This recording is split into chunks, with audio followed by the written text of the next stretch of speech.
Bonjour toi, aujourd'hui je voudrais te dire qu'il n'y a pas de réussite sans effort, mais commençons par lire la parole de Dieu.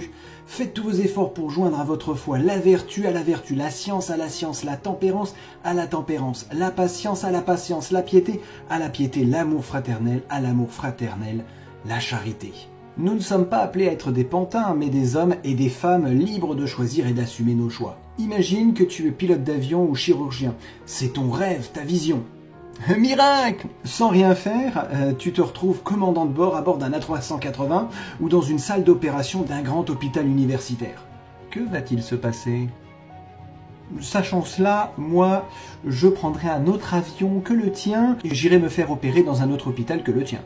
Dans ton cas, tu serais dans l'obligation de demander un miracle pour piloter, atterrir ou pour inciser au bon endroit pour couper le bon organe.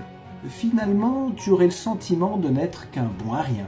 Dieu ne veut pas que nous ayons de tels sentiments. Voilà pourquoi la dure école de la vie ne nous a pas épargnés.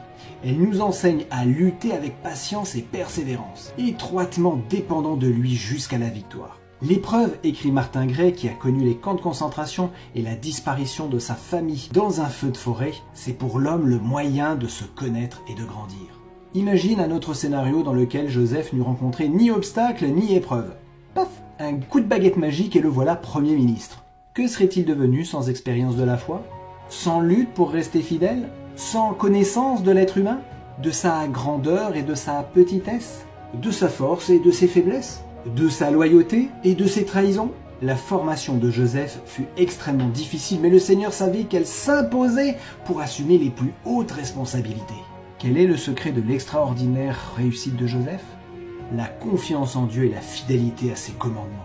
Le juste vivra par sa fidélité, a écrit le prophète Habakkuk. Et surtout, n'oublie pas cette citation de Martin Gray, la souffrance, le malheur et l'injustice font briller le diamant qui est au cœur de l'homme vrai. Il n'écrase que celui qui n'a rien en lui. À bientôt et que Dieu te bénisse abondamment.